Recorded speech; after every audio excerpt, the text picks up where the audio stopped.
ওই ছবিতে আমাকে একটা দৃশ্যে অভিনয় করতে হয়েছিল যেখানে আমি একটা জানালার পাশে সম্পূর্ণ নগ্ন হয়ে দাঁড়িয়েছিলাম এবং তারপর আমি নিচে তাকাতেই ক্রুর সবাই বলে উঠল। There is a particular kind of magic that happens when a celebrity stops performing for even 3 seconds. The publicist stiffens, the camera operator leans in, and somewhere in a control room, an editor already knows this clip is going to end up everywhere. Some stars are polished from the first handshake to the final wave, never letting a crack show. Others simply cannot help themselves. They see an opening, a strange question, an oddly specific detail, and they walk straight into the joke, dragging their co-stars and interviewers along with them whether those people are ready or not. This is a collection of exactly those moments, the ones where the script fell away and something far funnier took over. Take the case of a leading actress known across the industry for her rapid-fire wit, the kind of performer who can turn a red carpet question about her dress into a 3-minute bit before anyone realizes what happened. During a junket for her latest action comedy, a reporter asked her co-star, a famously stoic leading man, how he prepared physically for the role. Before he could answer with his usual measured response about training regimens, she leaned into frame and said, "He didn't train.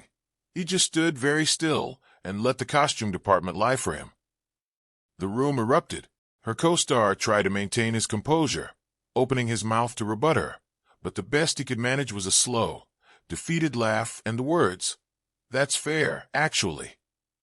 The reporter, clearly delighted, tried to steer the conversation back on track, but she was already 3 jokes ahead, asking him to demonstrate his signature intimidating stare on command, which he attempted and immediately ruined by breaking into a grin.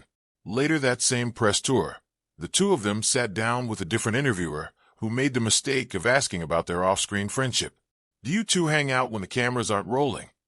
She considered this for a moment before answering, completely deadpan. "We do not hang out. We coexist in the same industry and occasionally get paid to pretend we like each other." Her co-star, mid-sip of water, nearly choked, and had to set the glass down while the crew audibly laughed off camera. When he recovered, he simply said, "She's not wrong," which somehow made it funnier than any denial could have. Then there was the moment during a late-night show appearance when the actress found herself hooked up to a lie detector segment, a recurring bit on the program designed to embarrass its celebrity guests into blunt honesty.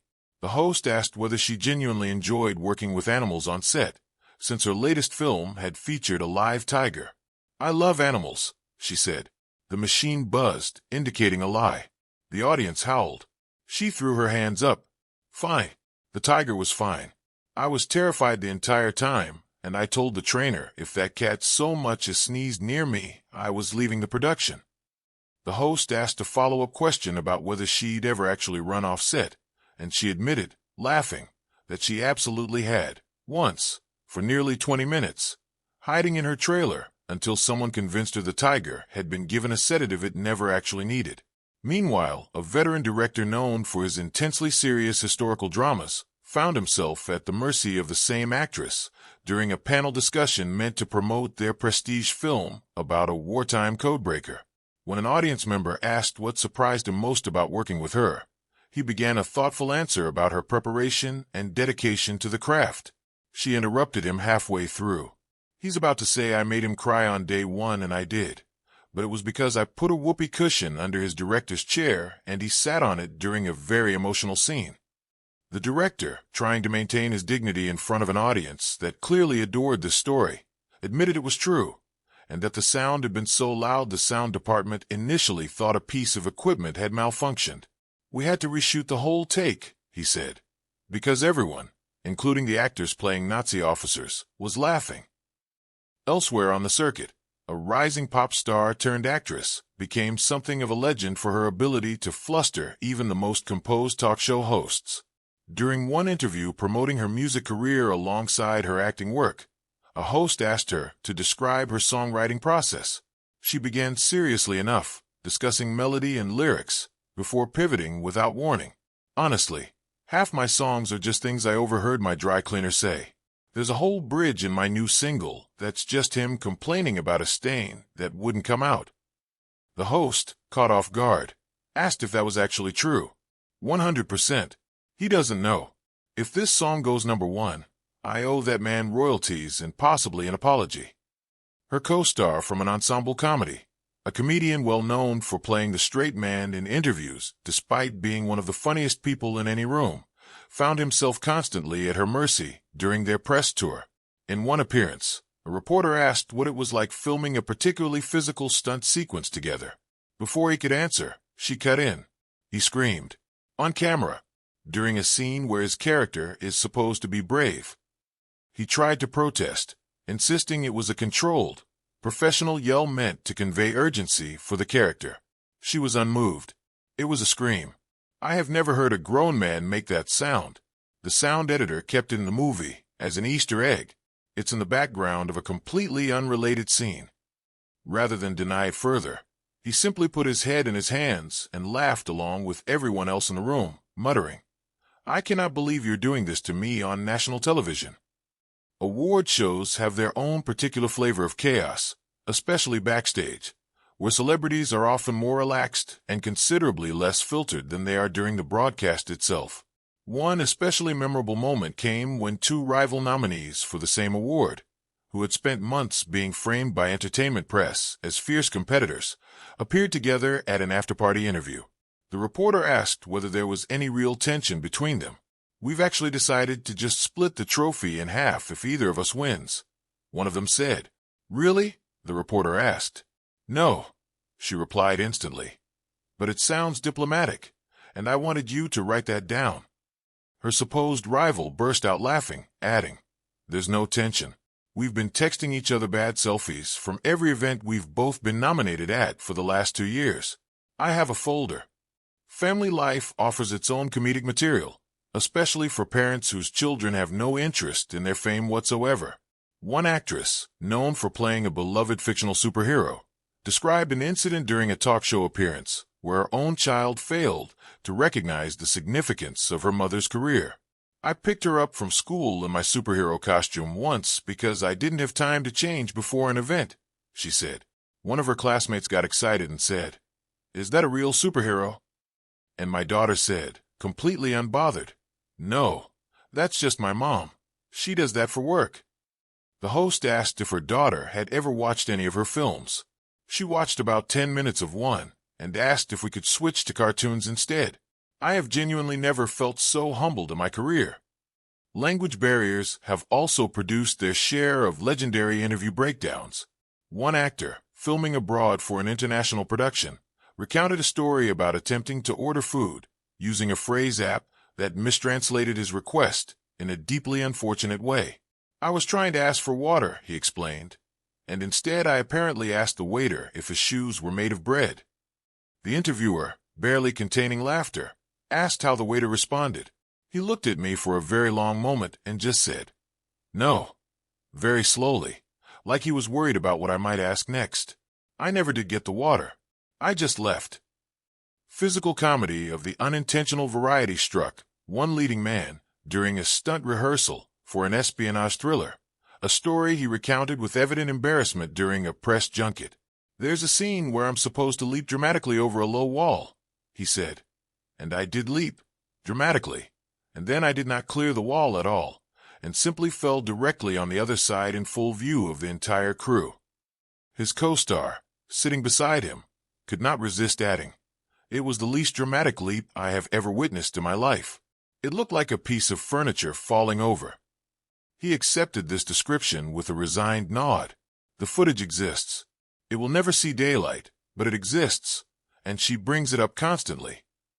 One interviewer's innocent question about pets nearly derailed an entire junket when an actress admitted her dog had, during a family gathering, eaten an entire tray of appetizers meant for guests.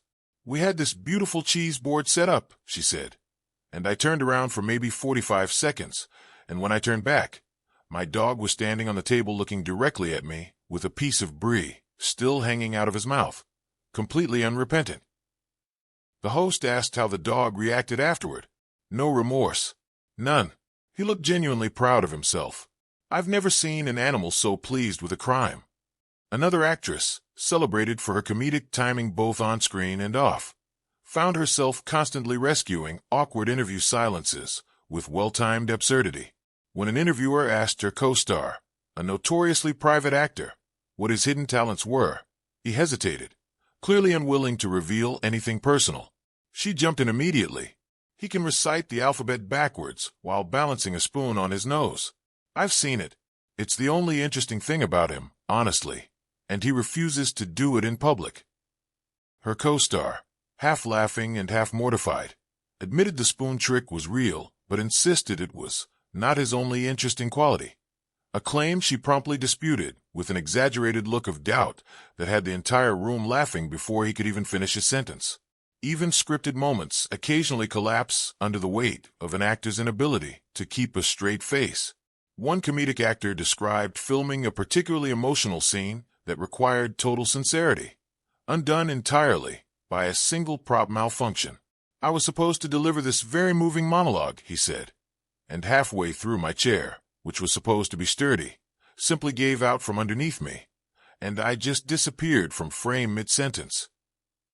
The director, he recalled, called cut immediately, not because the take was ruined by the chair, but because the entire crew, including several people responsible for maintaining professional composure at all costs, had lost it laughing. We had to wait almost 10 minutes before anyone could look at me without cracking up again. What ties all of these moments together isn't just the humor itself, though there is plenty of that, but the sense of surprise, the flash of a real person breaking through the practiced version audiences usually see. Interviews are, by design, performances layered on top of performances, carefully managed to promote a project, protect an image, or hit specific talking points. But every so often, someone forgets to keep performing, and what slips through instead is something far more memorable. A joke that lands too well, a memory too absurd to keep composed, a co-star willing to throw the punchline before anyone can stop them. Audiences tend to remember these unscripted seconds far longer than the polished ones, because they feel earned rather than rehearsed, real rather than manufactured for the cameras. It's also worth noting how often these breaks happen specifically between people who already know each other well. Co-stars who have spent months together on set developing an easy shorthand that interviewers can never quite anticipate.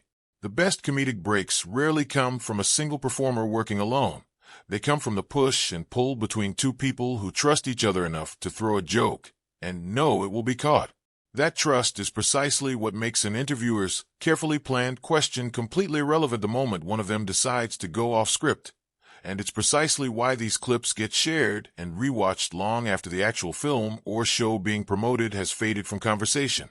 In the end, perhaps that's the real appeal of watching celebrities lose their composure on camera. It isn't really about embarrassment, and it certainly isn't about mockery. It's about the brief, genuine glimpse of 2 or 3 people who like each other enough to make each other laugh, even when the cameras are rolling and a publicist somewhere